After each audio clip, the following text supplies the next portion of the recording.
പ്രിയ പ്രേക്ഷകർക്ക് വാർത്താ സന്ധ്യയിലേക്ക് സ്വാഗതം. 24 ബിഗ് ബ്രേക്കിംഗ്. ശബരിമല സ്വർണ്ണക്കൊള്ളയിൽ തന്ത്രി കണ്ഠരര് രാജീവർ അറസ്റ്റിൽ. തിരുവനന്തപുരത്തെ രഹസ്യ കേന്ദ്രത്തിൽ മണിക്കൂറുകളോളം ചോദ്യം ചെയ്ത ശേഷമാണ് തന്ത്രിയുടെ അറസ്റ്റ്. സ്വർണ്ണക്കൊള്ള കേസിലെ മുഖ്യപ്രതി ഉണ്ണികൃഷ്ണൻ പോറ്റിയുടെയും തിരുവിതാംകൂർ ദേവസ്വം ബോർഡ് മുൻ പ്രസിഡന്റ് എ പത്മകുമാറിന്റെയും മൊഴികൾ അറസ്റ്റിൽ നിർണായകമായി. ശബരിമല സ്വർണ്ണക്കൊള്ളക്കേസിൽ പ്രത്യേക അന്വേഷണ സംഘത്തിന്റെ അതിനിർണായക നീക്കം. കേസിലെ മുഖ്യപ്രതി ഉണ്ണികൃഷ്ണൻ പോറ്റിയുമായി അടുത്ത ബന്ധമെന്ന് കണ്ടെത്തിയതോടെയാണ് തന്ത്രി കണ്ഠരര് രാജീവരുടെ അറസ്റ്റിലേക്ക് SIT കടന്നത്. ചോദ്യം ചെയ്യലിന് തന്ത്രി കണ്ഠരര് രാജീവരെ വിളിച്ചു വരുത്തുകയായിരുന്നു. തിരുവനന്തപുരത്ത് രാവിലെ 10 മുതൽ ഉന്നത ഉദ്യോഗസ്ഥരുടെ നേതൃത്വത്തിലാണ് തന്ത്രിയെ ചോദ്യം ചെയ്തത്.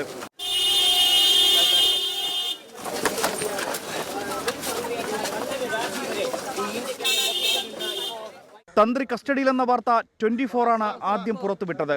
ഉച്ചതിരിഞ്ഞ് കണ്ഠരര് രാജീവരുടെ അറസ്റ്റ് രേഖപ്പെടുത്തി. പിന്നീട് തന്ത്രിയെ തിരുവനന്തപുരം ഈഞ്ചക്കലിലെ ക്രൈംബ്രാഞ്ച് ഓഫീസിലെത്തിച്ചു. തിരുവനന്തപുരം ജനറൽ ആശുപത്രിയിലെ വൈദ്യപരിശോധന പൂർത്തിയാക്കി. ഉണ്ണികൃഷ്ണൻ പോറ്റിയെ ശബരിമലയിൽ കൊണ്ടുവന്നതിലും സ്വാധീനമുണ്ടാക്കിയതിലും തന്ത്രിക്ക് നിർണായക പങ്കെന്നാണ് SIT കണ്ടെത്തൽ. 2018 മുതൽ ഇരുവരും നിരവധി തവണ കൂടിക്കാഴ്ച നടത്തി. ഉണ്ണികൃഷ്ണൻ പോറ്റിയുടെയും എ പത്മകുമാറിന്റെയും മൊഴികളും തന്ത്രിക്കെതിരായി. തന്ത്രി മുമ്പ് നൽകിയ മൊഴികൾ കളവെന്ന് വ്യക്തമാക്കുന്ന തെളിവുകളും മൊഴികളും SITക്ക് ലഭിച്ചു. ദേവസ്വം ഭരണവുമായി നേരിട്ട് ബന്ധമില്ലാത്തതിനാൽ സ്വർണ്ണക്കൊള്ളയുമായി ബന്ധപ്പെട്ട രേഖകളിൽ തന്ത്രിയെ പരാമർശിക്കുന്നില്ല. ഇതാണ് അന്വേഷണം തന്ത്രിയിലേക്ക് എത്താൻ വൈകിയതിന് കാരണമായത്. സ്വർണ്ണക്കൊള്ളയിലെ 11ാമത്തെ അറസ്റ്റാണിത്. പത്മകുമാർ പറഞ്ഞ ആ ദൈവതുല്യൻ ആര്? തന്ത്രിയാണോ എന്നുള്ളതാണ് ഇനിയുള്ള ചോദ്യം. കൂടുതൽ അന്വേഷണത്തിൽ ഇക്കാര്യം പുറത്തുവരും. കൊല്ലത്തുനിന്ന് അരുൺ രാജ്, 24. തന്ത്രിയെ തിരുവനന്തപുരം ജനറൽ ആശുപത്രിയിൽ വൈദ്യപരിശോധന പൂർത്തിയാക്കി കൊല്ലത്തെ കൊണ്ടുപോകണം. കൊല്ലം വിജിലൻസ് കോടതിയിലേക്കാണ് അങ്ങോട്ടേക്കാണ് കൊണ്ടുപോവുക. അവിടെ കോടതിയില്ലെങ്കിൽ മജിസ്ട്രേറ്റ് മുന്നിൽ ഹാജരാക്കലാകും ഉണ്ടാവുക. ഷഫീദ് റാവുത്ത് ചേരുന്നു. ഷഫീദ്, ഇനി അറിയാനുള്ള കാര്യം ഈ തന്ത്രിക്ക് ഈ മാരകമായ ക്ഷേത്രക്കൊള്ളയിലെ പങ്ക് എത്രത്തോളം ഉണ്ട് എന്നുള്ളതാണ്. റിമാൻഡ് റിപ്പോർട്ടിൽ അതിന്റെ പൂർണ്ണ വിവരങ്ങൾ ഉണ്ടാവില്ലെങ്കിലും അതിലേക്ക് നയിക്കുന്ന നിർണായക സൂചനകൾ ആ റിപ്പോർട്ടിൽ ഉണ്ടാകും. ഷഫീദ്,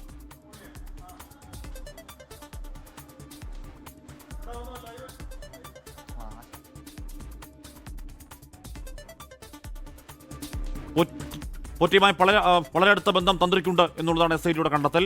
വളരെ അടുത്ത ബന്ധം എന്നുള്ളതുകൊണ്ട് മാത്രം ഈ അറസ്റ്റിലേക്ക് എന്തായാലും SIT കടക്കില്ല. കാര്യം അവിടെ ശബരിമലയിലെ ശബരിമലയിലെ അയ്യപ്പൻ കഴിഞ്ഞാൽ ഏറ്റവും പ്രധാനപ്പെട്ട VIP ആരെന്ന് ചോദിച്ചാൽ അത് ഉറപ്പായും അത് തന്ത്രി തന്നെയാണ്. കാര്യം പ്രതിഷ്ഠയുടെ പ്രതിസ്ഥാനീയൻ എന്ന് പറയുമ്പോൾ വിശ്വാസികൾ ആ സ്ഥാനത്തിന്, വ്യക്തിക്കല്ല ആ സ്ഥാനത്തിന് കൽപ്പിച്ചു കൊടുക്കുന്ന ദിവ്യത്വം, കൽപ്പിച്ചു കൊടുക്കുന്ന പ്രാധാന്യം, ഔന്നത്യം എത്രത്തോളം വലുതാണെന്നറിയാം. അപ്പോൾ ആ ഔന്നത്യത്തിൽ നിൽക്കുന്ന, ആ പദവിയിൽ നിൽക്കുന്ന ഒരാളെ SIT ഇതുപോലൊരു കേസിൽ അറസ്റ്റ് ചെയ്യണമെങ്കിൽ കൃത്യമായ തെളിവില്ലാതെ എന്തായാലും അറസ്റ്റ് ചെയ്യില്ല.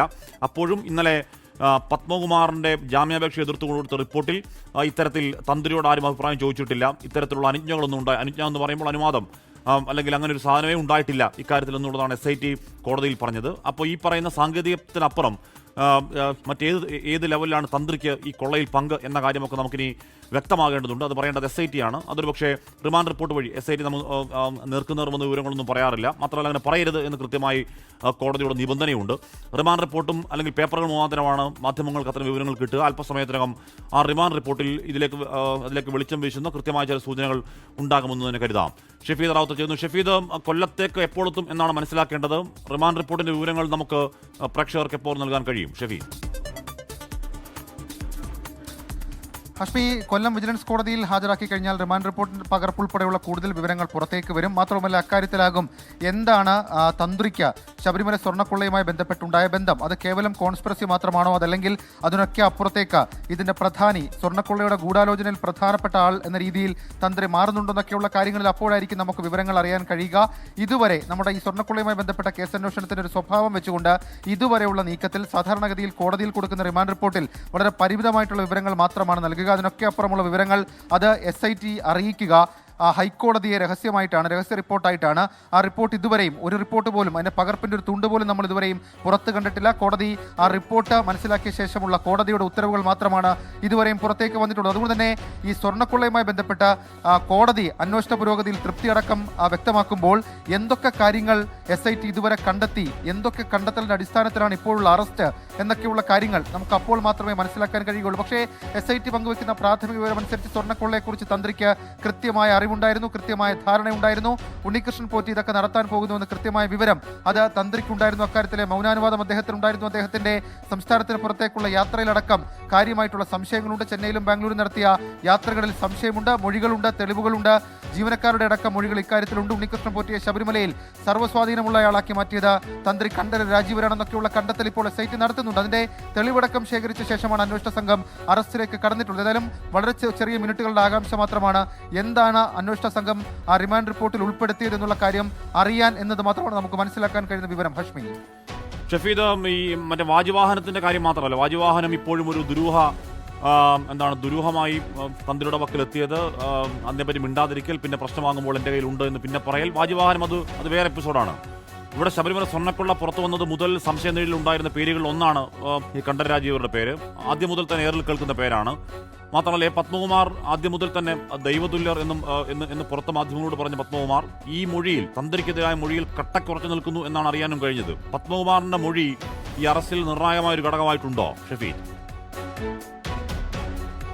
ഹഷ്മി, ഉറപ്പായിട്ടും. കാരണം പത്മകുമാർ, അതേപോലെ തന്നെ KP ശങ്കരദാസ്, കൂടാതെ N വിജയകുമാർ, ഈ 3 പേരുടെയും മൊഴികളിൽ കാര്യമായിട്ടുള്ള പ്രശ്നങ്ങളുണ്ടായിരുന്നു, കാര്യമായിട്ടുള്ള വ്യത്യാസങ്ങളുണ്ടായിരുന്നു. അതിൽ തന്ത്രിക്ക് ഇക്കാര്യത്തിൽ അറിവുണ്ടോ ഇല്ലയോ എന്നുള്ള കാര്യത്തിൽ ഇവരുടെ മൊഴികളിൽ അന്വേഷണ സംഘത്തിന്റെ സംശയത്തിൽ നിന്നാണ് വളരെ വിശദമായി തന്ത്രിയെ കേന്ദ്രീകരിച്ചുള്ള അന്വേഷണത്തിലേക്ക് കടന്നത്. മാത്രവുമല്ല പത്മകുമാർ പറഞ്ഞിരിക്കുന്ന കാര്യങ്ങളിൽ SIT പുറത്തു പറയാത്ത ചില വിവരങ്ങളുണ്ട്. ആ വിവരങ്ങളിൽ തന്ത്രിയുടെ പങ്കിനെക്കുറിച്ച് പത്മകുമാർ വിവരം നൽകിയതായിട്ടാണ് നമുക്ക് മനസ്സിലാക്കാൻ കഴിയുന്ന വിവരം. അത് സ്വാഭാവികമായും തന്ത്രി കണ്ഠരര് രാജീവർക്ക് കുരുക്കായി എന്നുള്ള കാര്യം കൂടി നമുക്ക് ഈ ഘട്ടത്തിൽ മനസ്സിലാക്കാൻ കഴിയും. ഏതായാലും ആ രീതിയിൽ തന്ത്രിയുടെ പങ്ക്, അല്ലെങ്കിൽ തന്ത്രിയുടെ ഇൻവോൾവ്മെന്റ്, തന്ത്രിയുടെ മൗനാനുവാദം, അതടക്കമുള്ള കാര്യങ്ങളിൽ കൃത്യമായ തെളിവ് അത് അന്വേഷണ സംഘത്തിന് പക്കലുണ്ട്. ഞാൻ നേരത്തെ സൂചിപ്പിച്ചതുപോലെ തന്നെ ഒരു പക്ഷേ റിമാൻഡ് റിപ്പോർട്ടിന് ശേഷം നാളെയൊക്കെ പുറത്തേക്ക് വരുന്ന വിവരങ്ങൾ അത് വളരെ വളരെ ഞെട്ടലുണ്ടാക്കുന്ന വിവരമായിരിക്കാം.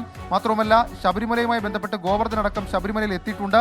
ഗോവർദ്ധനുമായി ഒരുപക്ഷെ തന്ത്രിക്ക് പരിചയമുണ്ടാകാം എന്നുള്ള സൂചനകൾ പുറത്തേക്ക് വരുന്നുണ്ട്. കാരണം ഇതിന്റെ പുനഃപ്രതിഷ്ഠാ സമയത്ത്, അല്ലെങ്കിൽ ഇത് തിരികെ കൊണ്ടുവന്ന് പ്രതിഷ്ഠിക്കുന്ന സമയത്തൊക്കെ ഗോവർദ്ധൻ ശബരിമലയിൽ എത്തിയ ആളാണ്. കട്ടിളവാതിലുകൾ കൊണ്ടുവന്നപ്പോൾ സ്വാഭാവികമായും ആ രീതിയിൽ തന്ത്രിയുമായി പരിചയവും അടുപ്പവും ഒക്കെ ഉള്ള ആളാകാം എന്നുള്ള വിലയിരുത്തലുണ്ട്. അതിന്റെയൊക്കെ വിവരങ്ങൾ കോടതിയിൽ നൽകുന്ന റിമാൻഡ് റിപ്പോർട്ടിൽ നമുക്ക് വ്യക്തമാക്കാൻ കഴിയും. ഷഫീദ്, 9-10 പുറത്തു വന്ന 10 ഇടക്കാല ഉത്തരവുകളിൽ ഏതെങ്കിലും ഘട്ടത്തിൽ SITയുടെ ഭാഗത്തുനിന്നോ കോടതിയുടെ ഭാഗത്തുനിന്നോ തന്ത്രിയെ പറ്റി ഏതെങ്കിലും തരത്തിലുള്ള പരാമർശം ഉണ്ടായിരുന്നതേ ഇല്ല. ആകെ ഉണ്ടായത് ഏറ്റവും ഒടുവിലുണ്ടായത് ഈ പത്മകുമാറിന്റെ ജാമ്യാപേക്ഷ എതിർക്കുന്ന റിപ്പോർട്ടിലാണ്. ആ റിപ്പോർട്ടിൽ പറയുന്നത് തന്ത്രിക്ക് ഇതിൽ കാര്യമായ ബന്ധമില്ല എന്ന് തന്നെയാണ് ആ റിപ്പോർട്ടിൽ SIT പറയുന്നത്. പോട്ടെ, ഇവിടെ ഈ ദേവസ്വം വിജിലൻസ്, ആദ്യം അന്വേഷിച്ച ദേവസ്വം വിജിലൻസിന്റെ റിപ്പോർട്ടിൽ തന്ത്രിയുടെ ഒരു കുറിപ്പിനെ പറ്റി ഒരു സൂചന ഉണ്ടായിരുന്നല്ലോ. ശ്രീകോവിലെ ദ്വാരപാലക ശില്പങ്ങളിൽ സ്വർണം കുറഞ്ഞ് ചെമ്പ് തെളിഞ്ഞു എന്ന കുറിപ്പിൽ തന്ത്രി പരാമർശിക്കുന്ന മട്ടിലായിരുന്നു ആ റിപ്പോർട്ട്. ആ കുറിപ്പിലടക്കം കൂടുതൽ വിവരങ്ങൾ ഇനി കേരളത്തിന് അറിയേണ്ടതുണ്ട് ഷഫീദ്, അറസ്റ്റ് നടന്ന സാഹചര്യത്തിൽ. ഉറപ്പായിട്ടും. കാരണം ഇതിന്റെ ഒരു ഇനിഷ്യൽ ഫോമാറ്റ്, അതല്ലെങ്കിൽ ആദ്യഘട്ട നീക്കം നടക്കുന്നത് തന്ത്രിയിൽ നിന്നാണ്. കാരണം അന്ന് ചില സംശയങ്ങളൊക്കെ ഉണ്ടായപ്പോൾ പത്മകുമാറൊക്കെ പറഞ്ഞിരുന്ന കാര്യം തന്ത്രി നൽകിയിരിക്കുന്ന കത്തിന്റെ അടിസ്ഥാനത്തിൽ നീക്കം നടത്തിയെന്നുള്ളതാണ്. എന്നാൽ ആ കത്ത് തുടങ്ങി വെച്ചത് തന്ത്രി ആയതുകൊണ്ട് തന്നെ തന്ത്രിയെ കേന്ദ്രീകരിച്ച് കോൺസ്പിറസിയിൽ കാര്യമായ അന്വേഷണം അന്നേ SIT നടത്തുന്നുണ്ടായിരുന്നു. മാത്രമല്ല SITയെ സംബന്ധിച്ചിടത്തോളം തന്ത്രിയിലേക്ക് എത്തുക അതത്ര എളുപ്പമായിരുന്നില്ല.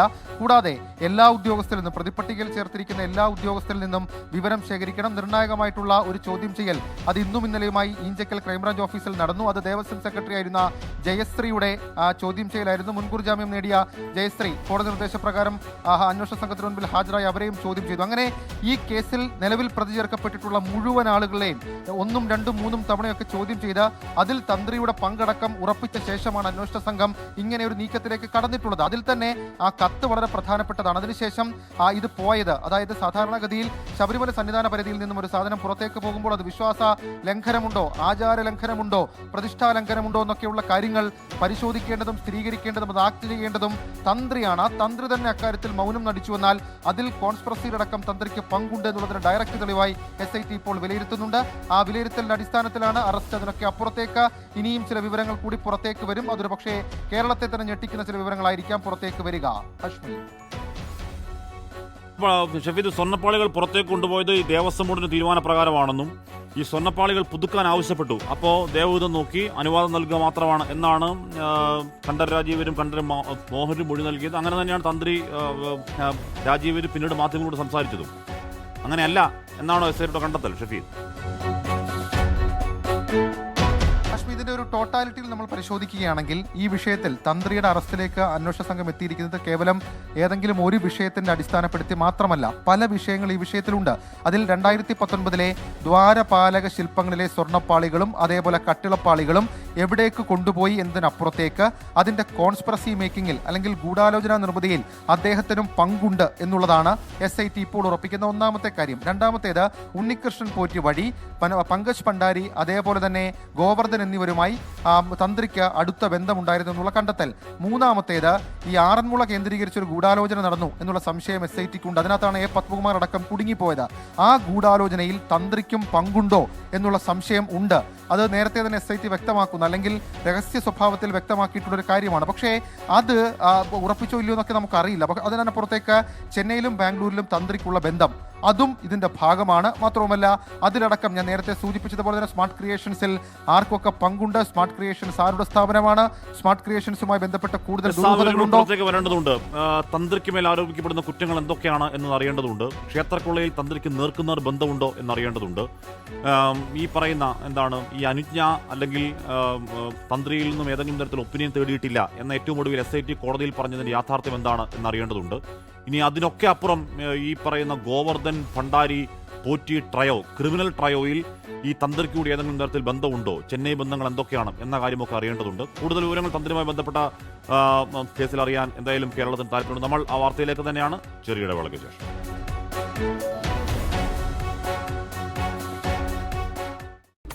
വെൽക്കം ബാക്ക് പ്രിയപ്പെട്ട പ്രേക്ഷകരെ. സ്വർണ്ണക്കൊള്ളയിൽ അറസ്റ്റിലാകും മുമ്പ് തിരുവിതാംകൂർ ദേവസ്വം ബോർഡ് മുൻ അധ്യക്ഷനെ പത്മകുമാർ നടത്തിയ ദൈവതുല്യർ പരാമർശം തന്ത്രി കണ്ഠരര് രാജീവരെ സംശയം നിഴലാക്കിയതാണ്. സ്വർണ്ണപ്പാളികൾ പുറത്തു കൊണ്ടുപോകാൻ അനുവാദം നൽകി തന്ത്രി നൽകിയ കുറിപ്പിലും ദുരൂഹതകൾ ഉയർന്നു. എന്നാൽ ഉണ്ണികൃഷ്ണൻ പോറ്റി അറിയാമെങ്കിലും സന്നിധാനത്തെ കൊണ്ടുവന്നത് താനല്ല എന്നായിരുന്നു കണ്ഠരര് രാജീവരുടെ അന്നത്തെ മൊഴി.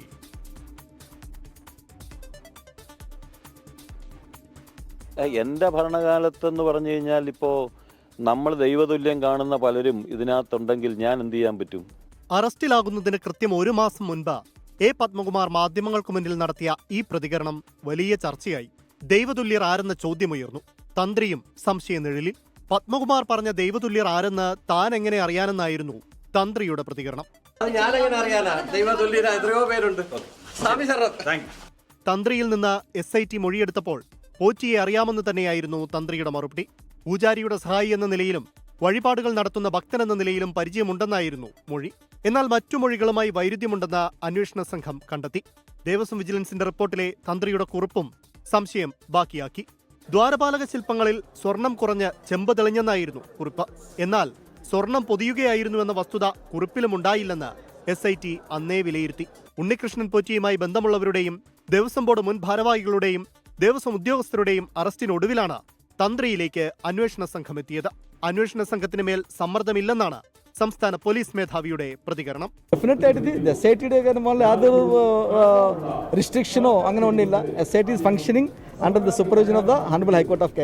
വിശ്വാസികൾ ക്ഷേത്രപ്രതിഷ്ഠയുടെ പിതൃസ്ഥാനീയനായി കരുതുന്നയാളാണ് തന്ത്രി. തന്ത്രിയിൽ നിന്നുള്ള വിവരങ്ങളുടെ അടിസ്ഥാനത്തിൽ കൂടുതൽ ഉന്നതർ കുരുങ്ങുമോ എന്നാണ് ചോദ്യം. 24 തിരുവനന്തപുരം. എന്തായാലും ശബരിമല സ്വർണ്ണക്കൊള്ളയിൽ തന്ത്രി കണ്ഠരര് രാജീവരെ അറസ്റ്റിലായതോടെ കേരളം ഞെട്ടിയ സംഭവത്തിൽ വലിയ ട്വിസ്റ്റാണ്, വഴിത്തിരിവാണ് ഉണ്ടായത്. ദ്വാരപാലക ശില്പങ്ങളിലെയും 7 ഭാഗങ്ങളടങ്ങുന്ന കട്ടളപ്പാളികളുടെയും ശ്രീകോവിലെയും സ്വർണം പൊതിഞ്ഞ ഭാഗങ്ങളിൽ നടക്കം സ്വർണം കവരാൻ ഗൂഢാലോചന നടന്നു എന്നാണ് അന്വേഷണ സംഘത്തിന്റെ കണ്ടെത്തൽ. ദ്വാരപാലക ശില്പങ്ങളിൽ നിന്നും സ്വർണം കടത്തിയ കേസിൽ 15 പ്രതികളുണ്ട്. കട്ടളപ്പാളിയിൽ നിന്ന് സ്വർണം കടത്തിയ കേസിൽ 12 പ്രതികളാണ്. 2025 ഒക്ടോബർ 17 അറസ്റ്റ് ചെയ്ത ഉണ്ണികൃഷ്ണൻ പോറ്റിയെ ശബരിമലയിലേക്ക് കൊണ്ടുവന്നതും സ്വാധീനമുണ്ടാക്കി കൊടുത്തതും തന്ത്രി കണ്ഠരര് രാജീവരാണെന്നാണ് പ്രത്യേക അന്വേഷണ സംഘത്തിന്റെ കണ്ടെത്തൽ. 2018 മുതൽ ഇരുവരും തമ്മിൽ നിരവധി കൂടിക്കാഴ്ചകൾ നടന്നുവെന്നും അന്വേഷണ സംഘം കണ്ടെത്തി. സ്വർണ്ണപ്പാളി കട്ടളപ്പാളി കേസിൽ 2ാം പ്രതിയായ ദേവസ്വം ബോർഡ് മുൻ അഡ്മിനിസ്ട്രേറ്റീവ് ഓഫീസർ B. മുരാരി ബാബുവിനെ വിശദമായ ചോദ്യം ചെയ്യലിന് ശേഷം ഒക്ടോബർ 23 അറസ്റ്റ് ചെയ്തു. കേസിൽ അറസ്റ്റിലാകുന്ന 2ാമത്തെയാളും ആദ്യ ദേവസ്വം ബോർഡ് ഉദ്യോഗസ്ഥനുമാണ് മുരാരി ബാബു. സ്വർണ്ണപ്പാളി കേസിൽ 3ാം പ്രതിയായ മുൻ എക്സിക്യൂട്ടീവ് ഓഫീസർ D. സുധീഷ് കുമാറിനെ നവംബർ 2 SIT അറസ്റ്റ് ചെയ്തു. ദേവസ്വം ബോർഡ് മുൻ പ്രസിഡന്റും ദേവസ്വം ബോർഡ് മുൻ കമ്മീഷണറുമായ N. വാസുവിനെ നവംബർ 11 അറസ്റ്റ് ചെയ്തത് കേസിൽ ഏറെ നിർണായകമായി. കട്ടളപ്പാളിയിലെ സ്വർണം ചെമ്പാക്കിയ കേസിലെ 3ാം പ്രതിയാണ് N. വാസു. ഉണ്ണികൃഷ്ണൻ പോറ്റിയുടെ കൈവശം ബാക്കി സ്വർണമുണ്ടെന്നറിഞ്ഞിട്ടും വാസു നടപടിയെടുത്തില്ലെന്നാണ് ആരോപണം. കേസിൽ ഏറെ നിർണായകമായത് നവംബർ 20 ദേവസ്വം ബോർഡ് മുൻ പ്രസിഡന്റ് A. പത്മകുമാറിന്റെ അറസ്റ്റാണ്. കട്ടളപ്പാളി കേസിൽ 8ാം പ്രതിയാണ് പത്മകുമാർ. ദ്വാരപാലക ശില്പപ്പാളി കേസിൽ 11ാം പ്രതിയാക്കി ഡിസംബർ 2-നും പത്മകുമാറിന്റെ അറസ്റ്റ് രേഖപ്പെടുത്തി. ഡിസംബർ 19-ന് Smart Creation CEO Pankaj Bhandari, ബെല്ലാരിയിലെ ജ്വല്ലറി ഉടമ ഗോവർദ്ധൻ എന്നിവരെയും അറസ്റ്റ് ചെയ്തു. ഡിസംബർ 29-ന് തിരുവിതാംകൂർ ദേവസ്വം ബോർഡ് മുൻ അംഗം എൻ വിജയകുമാറിന്റെ അറസ്റ്റിന് ശേഷമാണ് ജനുവരി 9-ന് തന്ത്രി കണ്ഠരര് രാജീവരുടെ അറസ്റ്റ് ഉണ്ടാകുന്നത്. സ്വർണ്ണപ്പാളി കൊണ്ടുപോകുന്നതിനടക്കം തന്ത്രി നൽകിയ അനുമതികൾ ദുരൂഹമാണെന്നാണ് SITയുടെ കണ്ടെത്തൽ. News desk 24. ശബരിമല സ്വർണ്ണക്കൊള്ളയിൽ ഒരു കുറ്റവാളിയും രക്ഷപ്പെടാൻ പാടില്ലെന്ന് LDF കൺവീനർ TP രാമകൃഷ്ണൻ. സമയമെടുത്താലും എല്ലാ കാര്യങ്ങളും പുറത്തു വരുമെന്നും TP രാമകൃഷ്ണൻ പറഞ്ഞു. ശബരിമലയിൽ നിന്ന് നഷ്ടപ്പെട്ടതായി കണക്കാക്കുന്ന സ്വർണം അത് തിരിച്ചു പിടിക്കണം എന്നുള്ളതാണ് ഗവൺമെന്റിന്റെ നിലപാട്. ഇടതുപക്ഷ ജനാധിപത്യത്തിന്റെ നിലപാട് തന്നെ. ആരെങ്കിലും കുറ്റവാളികളുണ്ടെങ്കിൽ ആ കുറ്റവാളികൾ ഒരാൾ പോലും രക്ഷപ്പെടാൻ പാടില്ല. അവരെ നിയമത്തിന് മുമ്പിൽ കൊണ്ടുവന്ന് ശിക്ഷിക്കുക തന്നെ വേണം. ഇനിയും വമ്പൻ സ്രാവുകൾ പിടിക്കപ്പെടേണ്ടതുണ്ട് എന്നാണ് കോൺഗ്രസ് നേതാവ് രമേശ് ചെന്നിത്തലയുടെ പ്രതികരണം. നിയമം നിയമത്തിന്റെ വഴിക്ക് പോകട്ടെ എന്നാണ് എനിക്ക് പറയാനുള്ളത്. ഒരു കാര്യം വളരെ വ്യക്തമാണ്, ഇനിയും ഇതിനേക്കാൾ വലിയ വമ്പൻ സ്രാവുകൾ പിടിക്കപ്പെടേണ്ടതായിട്ടുണ്ട്. അവരൊന്നും രക്ഷപ്പെടാൻ പോകുന്നില്ല. ശബരിമല അയ്യപ്പന്റെ സ്വർണം കവർന്നവരാരാണെങ്കിലും അവരെല്ലാം നിയമത്തിന് മുമ്പിൽ കൊണ്ടുവരണമെന്ന് തന്നെയാണ് ഞങ്ങളുടെ നിലപാട്. മുൻ മന്ത്രിയുടെ ചോദ്യം ചെയ്യൽ എന്തായി എന്നായിരുന്നു കടകംപള്ളി സുരേന്ദ്രനെ ലക്ഷ്യം വെച്ച് KPC അധ്യക്ഷൻ സണ്ണി ജോസഫിന്റെ ചോദ്യം. മന്ത്രി കടകംപള്ളി സുരേന്ദ്രന്റെ അഭിമുഖമാണോ അന്വേഷണ ഏജൻസികൾ രേഖപ്പെടുത്തിയത്? അതല്ല, അദ്ദേഹത്തെ ചോദ്യം ചെയ്ത എന്തടിസ്ഥാനത്തിലാണ്, അതിൻ്റെ ഫലമെന്ത് എന്നറിയാൻ ശബരിമല വിശ്വാസികൾക്ക് താല്പര്യമുണ്ട്. കേരളത്തിലെ ജനങ്ങൾക്ക് അതറിയാൻ അവകാശമുണ്ട്. നേരത്തെ ചില സൂചനകൾ ഉണ്ടായിരുന്നെങ്കിലും തന്ത്രിയുടെ അറസ്റ്റ് അത് ഉറപ്പായും വിശ്വാസികളടക്കം ഞെട്ടിക്കുന്ന അറസ്റ്റാണ്. അദ്ദേഹത്തിന്റെ വൈദ്യപരിശോധന പൂർത്തിയാക്കി. തിരുവനന്തപുരം ജനറൽ ആശുപത്രിയിലായിരുന്ന വൈദ്യപരിശോധന. തന്ത്രി അല്പസമയത്തിനകം കോടതിയിൽ ഹാജരാക്കുകയും ചെയ്യും. വിവരങ്ങളുമായി ഉമേഷ് ബാലകൃഷ്ണൻ ചേരുന്നു. ഉമേഷ്, കൊല്ലത്തേക്ക് എപ്പോഴെത്തുമെന്നാണ് അറിയാൻ കഴിയുന്നത്? കാര്യം അവിടെ സമർപ്പിക്കുന്ന റിമാൻഡ് റിപ്പോർട്ട്, അതിൽ പുറത്തേക്ക് വരുന്ന അതിലെ വിവരങ്ങൾ ഏറ്റവും പ്രധാനമാണ്. ഉമേഷ്, തീർച്ചയായും അത് തന്നെയാണ് എല്ലാവരും ശ്രദ്ധയോടെ കാത്തിരിക്കുന്നത്. കാരണം റിമാൻഡ് റിപ്പോർട്ടിൽ എന്താണ് കണ്ഠരര് രാജീവർക്കെതിരെ കണ്ടെത്തിയിരിക്കുന്ന കുറ്റങ്ങൾ, പ്രധാനമായി എന്തെല്ലാം തെളിവുകളാണ് ലഭിച്ചിരിക്കുന്നത്, അതിന്റെ സൂചനകൾ റിമാൻഡ് റിപ്പോർട്ടിലുണ്ടാവും. ആ റിമാൻഡ് റിപ്പോർട്ട് തന്നെയായിരിക്കും ഇതിൽ എങ്ങനെയാണ് കണ്ഠരര് രാജീവരുടെ തുടർ ഭാവി, ജാമ്യം ലഭിക്കുമോ അതോ റിമാൻഡിൽ തന്നെ പോകുമോ തുടങ്ങിയ കാര്യങ്ങൾക്കെല്ലാം ഒരു വ്യക്തത ലഭിക്കുന്നത്. എന്തായാലും കൊല്ലത്തേക്ക് എത്തുക വൈകുന്നേരം സമയമാണ്, ട്രാഫിക്കാണ്, സ്വാഭാവികമായി 1.5 മണിക്കൂർ സമയമെടുക്കും കൊല്ലത്തേക്ക് എത്താൻ. കൊല്ലത്തേക്ക് എത്തി കൊല്ലം വിജിലൻസ് കോടതിയിലാണ് ഹാജരാക്കുന്നത്. വിജിലൻസ് കോടതി ജാമ്യം നൽകുമോ എന്നുള്ളതാണ് പ്രധാന ചോദ്യം. എന്തായാലും എന്തെല്ലാം കുറ്റങ്ങളാണ് ചുമത്തിയിരിക്കുന്നത് അനുസരിച്ചാണ് നിലവിൽ ഇത് കേസുമായി ബന്ധപ്പെട്ട് അറസ്റ്റ് ചെയ്ത ഒരാൾക്ക് പോലും ജാമ്യം വിചാരണ കോടതി നൽകിയിരുന്നില്ല. വിചാരണ കോടതി മാത്രമല്ല, മേൽക്കോടതി പോലും നൽകിയിട്ടില്ല. ഈ സാഹചര്യത്തിൽ എങ്ങനെ ഈ വിഷയവുമായി ബന്ധപ്പെട്ട് എന്തെല്ലാം കുറ്റങ്ങൾ കണ്ഠരര് രാജീവർക്കെതിരെ കണ്ടെത്തിയിട്ടുണ്ട്, കണ്ഠരര് രാജീവർക്കെതിരെ എന്തെല്ലാം തെളിവുകളുണ്ട്, അതിൻ്റെ എല്ലാം പ്രധാനമായ സൂചന അല്ലെങ്കിൽ പ്രാഥമികമായ സൂചന ഇന്ന് ലഭിക്കുമെന്ന് തന്നെയാണ് പ്രതീക്ഷിക്കുന്നത്. എന്തായാലും നിലവിൽ നേരത്തെ തന്നെ പത്മകുമാറിന്റെ മൊഴി കണ്ഠരര് രാജീവർക്കെതിരെ ഉണ്ടായിരുന്നു. പ്രധാനമായി ഈ പ്രധാന പ്രതി ഉണ്ണികൃഷ്ണൻ പോറ്റിയെ പരിചയപ്പെടുത്തിയത്, ഉണ്ണികൃഷ്ണൻ പോറ്റി ഈ ദ്വാരപാലക ശില്പം സ്വർണം പൂശാൻ അടക്കം കൊണ്ടുപോകാനുള്ള തീരുമാനത്തിൽ എത്തിയത്, അവയെല്ലാം നിർദ്ദേശങ്ങളെല്ലാം വന്നത് കണ്ഠരര് രാജീവരുടെ ഭാഗത്തു നിന്നാണ് എന്നുള്ള മൊഴി ഉണ്ടായിരുന്നു. ആ മൊഴി നിലനിൽക്കെ തന്നെ ഇതുമായി ബന്ധപ്പെട്ട് പത്മകുമാറിന്റെ താൻ പരിചയപ്പെടുന്നതിന് മുമ്പ് തന്നെ ഈ പോറ്റി ശബരിമലയിലുള്ള വ്യക്തിയായിരുന്നു എന്നാണ് പത്മകുമാറിന്റെ മൊഴി. തന്ത്രി കുടുംബത്തിന് ആളായിട്ടാണ് പോറ്റി ശബരിമലയിൽ പ്രവർത്തിച്ചിരുന്നത് എന്നും പത്മകുമാറിന്റെ മൊഴി. ആ മൊഴിയിൽ പത്മകുമാർ ഉറച്ചു നിന്നു. ഉറപ്പായും പത്മകുമാറിന്റെ മൊഴി അറസ്റ്റിലേക്ക് എത്തിയിട്ടുണ്ടെന്ന തർക്കമില്ല. പക്ഷേ മൊഴിക്കപ്പുറം ഈ ക്ഷേത്രക്കൊള്ളയിൽ നിൽക്കുന്നവർ തന്ത്രിയെ കണക്ട് ചെയ്യാൻ ആവശ്യമായ തെളിവ് എന്താണ് SITയുടെ പക്കലുള്ളത് എന്ന കാര്യം എന്തായാലും റിമാൻഡ് റിപ്പോർട്ടിൽ വിശദമായി ഉണ്ടാവില്ലെങ്കിൽ കൂടിയും അതിലെ ചില സൂചനകൾ ഉണ്ടാവും. ഉമേഷ്, തീർച്ചയായും ആ സൂചനകൾ തന്നെയാണ് പ്രധാനം. അതായത് 2004 മുതൽ ഉണ്ണികൃഷ്ണൻ പോറ്റി ശബരിമലയിലുണ്ട്. അതിൽ ശബരിമലയിൽ എത്താനുള്ള സാഹചര്യം ഒരുക്കിയത് കണ്ഠരര് രാജീവർ തന്നെയാണ്. കണ്ഠരര് രാജീവുമായുള്ള ബന്ധം തന്നെയാണ്. ആ ബന്ധം വെച്ച് തന്നെയാണ് പത്മകുമാറുമായുള്ള ബന്ധം തുടങ്ങുന്നതും. എന്തായാലും ഇതുമായി ബന്ധപ്പെട്ട് പ്രാഥമിക വിവരങ്ങൾ ലഭിക്കുന്ന സൂചന മാത്രമേ ഉള്ളൂ. ആ സൂചനകൾ പ്രകാരം ഇതുമായി ബന്ധപ്പെട്ട് കണ്ഠരര് രാജീവർക്കെതിരെ കൃത്യമായ മൊഴി ശബരിമലയിലെ ജീവനക്കാരുടെ ഭാഗത്തുനിന്നുണ്ട്, പ്രതികളുടെ ഭാഗത്ത്. അതായത് പത്മകുമാർ, ഉണ്ണികൃഷ്ണൻ പോറ്റി അടക്കമുള്ളവരുടെ മൊഴി മാത്രമല്ല, ശബരിമല കേസിൽ പ്രതിയാകാത്ത ഇതുമായി ബന്ധപ്പെട്ട് ശബരിമലയുമായി ബന്ധപ്പെട്ട് ആ സമയങ്ങളിൽ പ്രവർത്തിച്ച ജീവനക്കാരുടെ മൊഴി കണ്ഠരര് രാജീവർക്കെതിരെ ഉണ്ട് എന്നുള്ളതാണ് ഒരു കാര്യം. രണ്ടാമത്തെ കാര്യം, ചെന്നൈ ബാംഗ്ലൂർ ബന്ധം. ബാംഗ്ലൂരിൽ ഒരു സെറ്റ് ഓഫ് മൊഴിയുണ്ട്. പത്മകുമാറിന്റെ അടക്കം ഒരു സെറ്റ് ഓഫ് മൊഴി തന്ത്രിക്കെതിരെ ഉണ്ടെന്ന് അറിയാൻ കഴിയുന്നു. ആ മൊഴികൾക്കപ്പുറം ഈ ഗോവർദ്ധൻ പോറ്റി, പങ്കജ് ഭണ്ഡാരി, ഈ ട്രയോയിൽ അവരുമായി തന്ത്രിക്കുള്ള ബന്ധം എന്താണ്? അവരുമായി ഈ കൊള്ളയിൽ അതിൻ്റെ വിൽപ്പനയിലൊക്കെ തന്ത്രിക്ക് നേർക്കുന്ന ഒരു ബന്ധമുണ്ടോ എന്നതാണ് അറിയാനുള്ളത്. അത് അധികം വൈകാതെ തന്നെ പുറത്തേക്ക് എന്തായാലും വരും. എന്തായാലും തെളിവുകളില്ലാതെ തന്ത്രിയെ പോലുള്ള ആളെ SIT അറസ്റ്റ് ചെയ്യില്ല. വാർത്താ സന്ധ്യ പൂർണ്ണമാകുന്ന പ്രിയപ്പെട്ട പ്രേക്ഷകർ, ഇനി കാണാം. പൊതുജനം കഴുതിയല്ല സർ. പ്രജിൻസി കണ്ണൻ ചേരുന്നു. Good bye.